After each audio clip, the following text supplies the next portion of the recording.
И вот смотрите, все та же самая злосчастная для шведов шайба.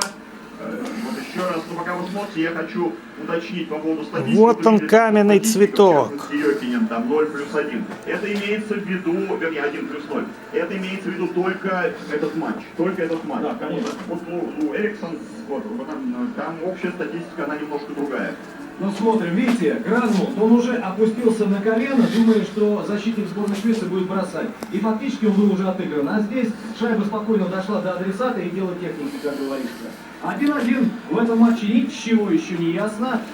По количеству бросков ничья 16-16. И по количеству голов ничья тоже 1-1. И по количеству вбрасываний шведы впереди 20 против 16.